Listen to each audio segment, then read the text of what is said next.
अंबेजोगाईमध्ये ज्यावेळेला हे सगळं लग्न विघ्न झालं त्यावेळेला काय रिएक्शन होती?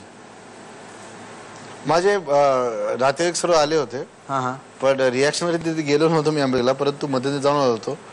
तर खूप एक्साइटेड होते. माझी मावशी, माझे जितके नातेवाईक सर्वजण मुंबईला आले होते.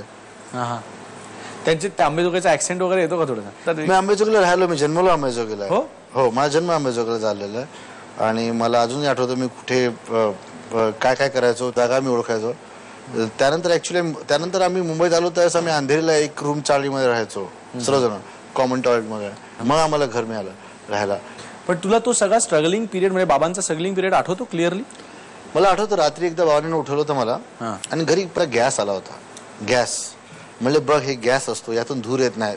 आता आईला पंप करायची गरज नाही, याच्यातून आपण माचीस लावून म्हणजे डायरेक्ट विदाउट स्मोक, बिना स्मोकचं तू जेवण बनवू शकतो. हे मला उठून सांगत होतं. रात्री चेंबूरला मी राहत असतो तेव्हा, मुंबईत आलो, पण आमच्याकडे गॅस नव्हता. ते पंप करून करून आई थकायची आणि त्याने धूर भरपूर यायचा घरी. तर ते मला अजून आठवतं की मी झोपलो, बाबा म्हणलं हे बघ गॅस असतो, यातून धुणार नाही. सर अशा काही काही आठवणी असतात की ज्या मी 12वी पर्यंत बसने जायचो. आणि माझ्याकडे पैसे नसायचे, तर माझे मित्र एक गोल्डी म्हणून त्याकडे 2 रुपये असायचे. आणि आम्हाला वडापाव वगैरे खायचा असेल तर तो मला तेव्हा स्पॉन्सर करायचा. आणि बाकी सर्व लोक श्रीमंत असायचे आजूबाजूचे. आमच्याकडे फक्त फोन असायचा, बिकॉज पॉलिटिकल माणूस असल्यामुळे फोन मिळायचा. बाकी टीव्हीला वगैरे लॉक करणं, ते एक टीव्ही ब्लॅक अँड व्हाईट तसं लहानपणी ते असतं लॉक करायचं सिस्टम, ते करून द्यायचे. पण फ्रीज नसायचं तुम्हाला सांगायचो. आणि अनेक अशा गोष्टी नसायच्या जे बाकी लोकांकडे आहेत. सायकल नसायची, सायकल मी एकदा नंतर 10वीला घेतली. बाकी मित्र माझा जो लहानपणी त्यांनी आधी सायकल घेतली होती. अशा लहान सहान गोष्टी, किंवा ती एक छोटी फॅन्टम्स मिळायची खायची अशी आपली, ती मला घ्यायच्या मला पैसे नसायचे. तर मी एकदा घरी चोरी केली पैसे. मी एकदा फोन जवळ लोक पैसे ठेवतात ना, आणि मग ते चोरी करून ते चॉकलेट आणि टॉफी खायला. वडिलांनी भरपूर शिक्षा दिली मला त्याची, परंतु ते होतं की ते खावं की बाजूचे सर्व मुलं असं सर्व करायचे. 2-3 रुपयेच, परंतु ते सँडविच, पाव, कटलेट, हे खा, कुल्फी खा, कोल्ड्रिंक पिया. किंवा काही लोक अशी मस्करी करायचे की तू 6 महिन्यातून एकदा कोल्ड्रिंक प्यायला तू खरंच. बाकीचे मित्र बघ रोजच कोल्ड्रिंक पितात, थम्सअप, कोको कोला, आणि तू 6 महिन्यातून एकदा येतोस. अशी माझी चेष्टा मस्करी व्हायची चेंब असताना. मग ज्या वेळेला पैसे हातात यायला लागले त्याच्या सगळ्याचा बदला घेतला का? कसा घ्यायचा बदला आपण कोणाकडनं? आपण आपल्या जागेवर मोजलं बस झालं ना. जाके मुंह पे पैसे फेंकुच कर दिया. मी ओबऱ्यामध्ये पित होतो, ते लोक चेंबूर तिथे बसले होते, त्याच जागे बसले होते, तेच कोल्ड्रिंक करत होते. त्यामुळे देव ठरवेल ना मी कोणी बदला घ्यायला. भावना फार स्ट्रॉंग असते हो.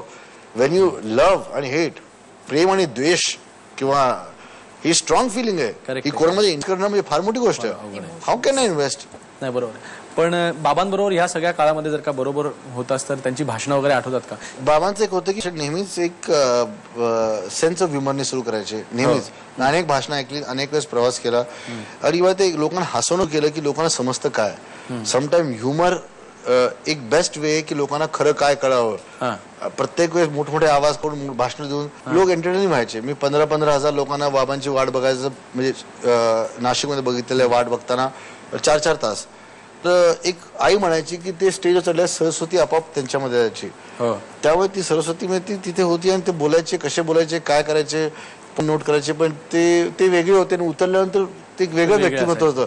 पण त्याच्या भाषणातल्या आवडलेल्या आठवणाऱ्या अशा ओळी, विकास की लक्ष्मी कशी येते, ती लक्ष्मी कमळावर येते. तस बाबा म्हणले लक्ष्मी कभी सायकल पे तो नहीं आती है, लालटेन लेके नहीं आती है, वो हाथ चल के नहीं आती है.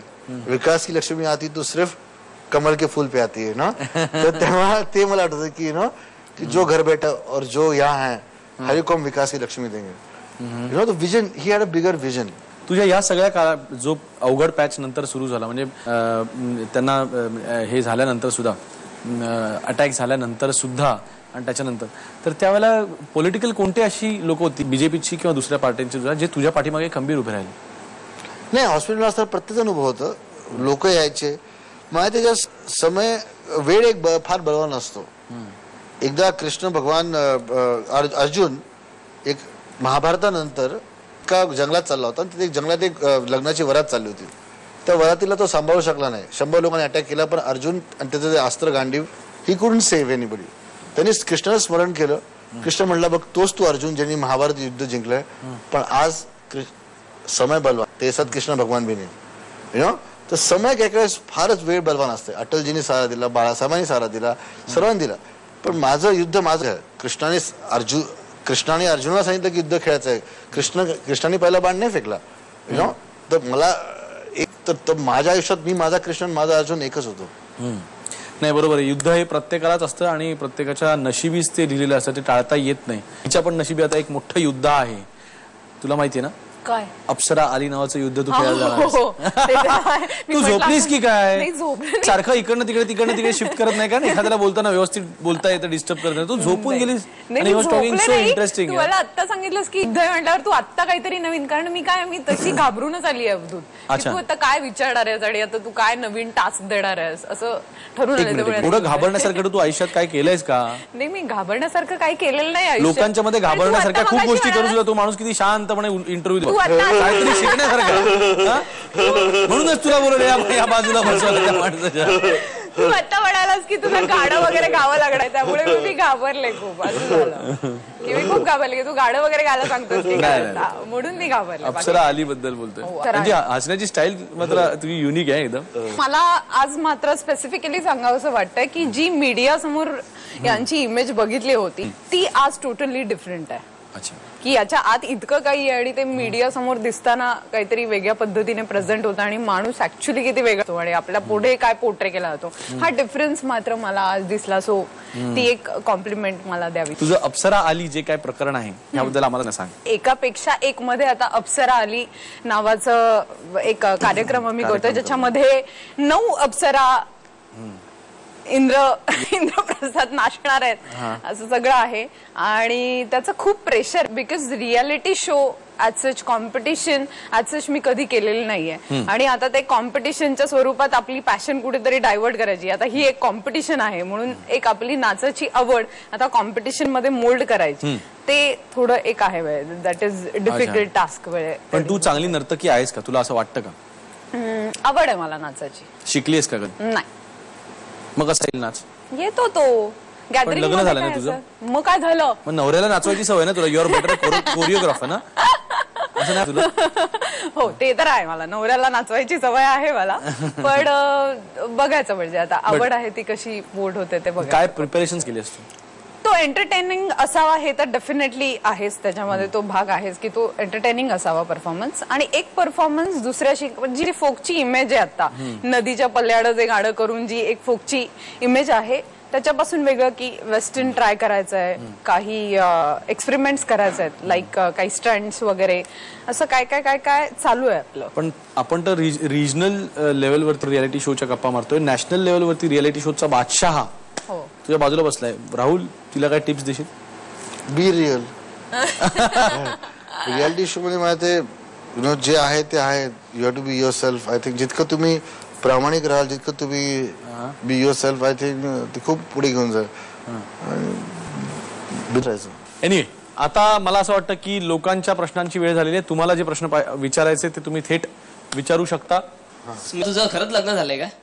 अरे हो, खरंच झालंय. मला सगळ्यांना निराश केलं होतं. तुला पियानो पाहिजे का? पुढचा प्रश्न. राहुलजी, तुम्ही प्रमोद महाजन साहेबांच्या आयुष्यावर सिनेमा बनवा, कारण बीजेपी वाले खरंच त्यांना विसरले आहेत. नाही, विसरायसंबंधी माझ्या सिनेमा काढून काही होत नसतं.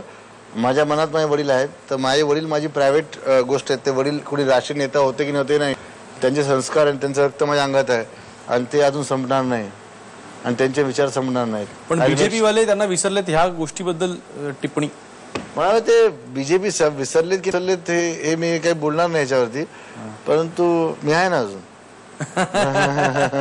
मी अजून कुठे गेलो नाही.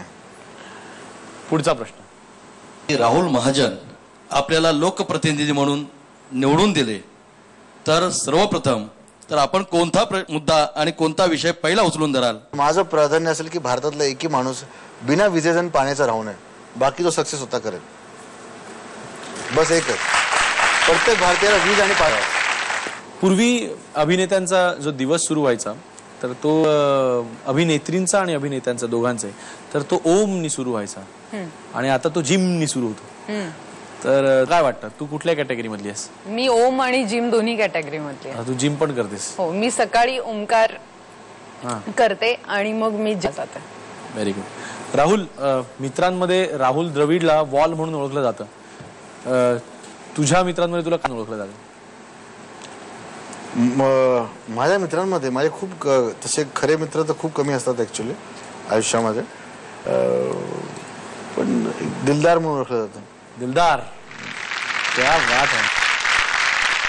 स्मिता, आतापर्यंतच्या कामामधला सगळ्यात आवडलेलं काम? टेलिव्हिजन मध्ये ज्याने खरी आयडेंटिटी मिळाली अशी झीवरची अनुबंध आणि त्यातली तिची व्यक्तिरेखा. पण मला सांग ना, आजकालच्या नट्या ज्या जितक्या वेळ शूटिंग आणि ह्याच्यामध्ये असतात त्याच्यापेक्षा जास्त वेळ त्या बारशी आणि हळदी कुंकू आणि ह्या सगळ्या सुपाऱ्यांमध्ये बिझी असतात. तर तुला काय वाटतं याबद्दल? योग्य आहे काही? मला काय वाटतं, आधी सुपारी म्हणजे काय सांगतो लोक, की ज्या वेळेला तुम्हाला फित कापायला कोणी बोलवतं, दीपप्रज्वलनाला बोलवतं आणि त्याच्याबद्दल तुम्हाला जाताना एक पाकिट देतं, त्याला म्हणतात सुपारी. ज्या वेळेला तुम्हाला दीपप्रज्वलनाला आणि फित कापायला लोक बोलवतात आणि जाताना पाकिट नाही, त्याला म्हणतात नारळ. तर नारळ आणि सुपाऱ्यांमध्ये, नारळात नको बोलायला पण सुपारीबद्दल जर का बोललं, सुपाऱ्यांमध्ये अर्थार्जन हा भाग डेफिनेटली असतो. त्यामुळे तो तुम्हाला एक असतंच की एक बॅलन्स साधावा लागतो. त्यामुळे अर्थार्जन सुपाऱ्या योग्य आहेत असं मला वाटतं. पण कामातनं जी किक मिळते ती ह्याच्यात नाही. आणि आता आपण खेळणार आहोत एक रॅपिड फायर. आणि या रॅपिड फायर मध्ये बक्षीस दोघांना मिळणार आहेत. पण मी कोण जिंकलं हे जाहीर करणार आहे. जो खरं खरं स्पष्ट आणि पटकन पटकन बोलेल तो जिंकेल. ओके, सुरू करूया स्मितापासून. स्मिता, काय महत्वाचं, भूमिका की मानधन? भूमिका. आवड अभिनेत्री, मुक्ता बर्वे की वीणा जामकर? मुक्ता बर्वे. आवा अभिनेता, श्रेयस तळपदे की सुबोध भावे? दोघही आवडतात वेगळ्या सेक्टर मध्ये. एक श्रेयस तळपदे. बरोबर बरोबर, कारण त्याच्या हिंदीमध्ये ओळखी आहेत चार. उगाच नाही तर नाहीये. मला इक्बाल मधला त्याचा परफॉर्मन्स आवडलाय, पण मी सुबोधच्या बालगंधर्वच्या वेटिंग मध्ये. महाराष्ट्राचे पालकमंत्री कोण आहेत? RR पाटील की दिवाकर रावते? बापरे, खरंच नाही. वेगळा प्रश्न विचारतो, नाहीतर मी हरेन. बरं, महाराष्ट्राला पालकमंत्री नसतो, पालकमंत्री जिल्हा असतो. सॉरी, मी म्हणजे GK माझं म्हणजे सॉलिडच आहे. धन्यवाद. महाराष्ट्राचे राज्यपाल कोण? SM कृष्णा का मोहम्मद फजल? SM कृष्णा. का महाराष्ट्राला राज्यपाल नसतो? आता नाही, SM कृष्णा असं मला वाटतं. नाही नाही, शंकर नारायण आहेत हे SM कृष्णा जे होते ते. एनिवे, पण तुझं तसं तरी बऱ्यापैकी जनरल नॉलेज आहे, कारण तुला कळतं की अभिनेता श्रेयस तळपदे जास्त चांगला आहे आणि सुबोध भावे नाही आहे असं तू म्हणालीस ते. त्यामुळे तुझं जनरल नॉलेज. तू असं नको करू प्लीज. मी तुझं जनरल नॉलेज नाही असं नाही म्हणायचंय. तू दोन नाही, याच्यामधलं कम्पॅरिझन सांगितलं. एनिवे, गंमत केली श्रेयस, गंमत. सुबोध ही चांगली मुलगी आहे, तिचं लग्न पण झालंय आणि ती अभिनेत्री पण आहे strong. Anyway, coming to Rahul. आवडतं घर, बिग बॉसचं घर की वरळीचं घर? वरळीचं घर. आवडती मैत्रीण, पायल रहतोगी का मोनिका बेदी? मोनिका बेदी. आवडता सोमवार, राखीचा का राहुलचा? ऑफकोर्स राहुलचा. आवडता नेता, राहुल गांधी की वरुण गांधी? राहुल गांधी. राहुल महाजन म्हणजे एका शब्दात, इन वन वर्ड, मनस्वी का स्वच्छंदी? मनस्वी. थँक्यू. तुम्ही दोघंही कार्यक्रमात आलात तर मला खूप बरं वाटलं. खूप छान गप्पा मारल्यात, खऱ्या मारल्यात. Thank you very much.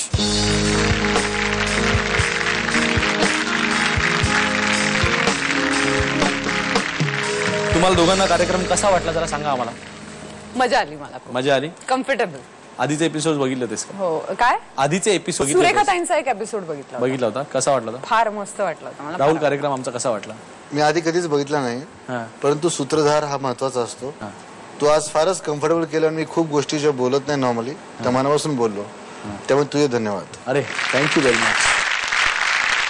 आणि आता जाता जाता स्मिता तांबे, तुम्ही अप्सरा आली मध्ये जाणार आहात, तुम्हाला आमच्याकडनं शुभेच्छा. तुम्ही महानर्तिका व्हा. Thank you so much. पण त्याचं प्रॅक्टिकल तुम्ही आम्हाला आता द्यावं. मी तुझ्यासाठी गाणार आहे आणि तू आमच्यासाठी नृत्य आविष्कार इथे लोकांना दाखवणार आहे.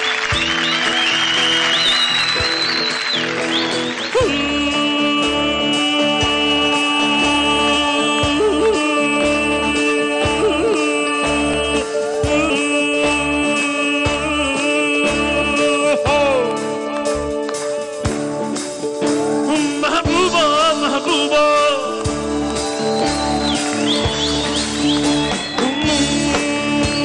महबूबा महबूबा महबूबा महबूबा गुलशन में गुल खिलते हैं जब सारा में मिलते हैं गुलशन में गुल खिलते हैं जब सारा में मिलते हैं और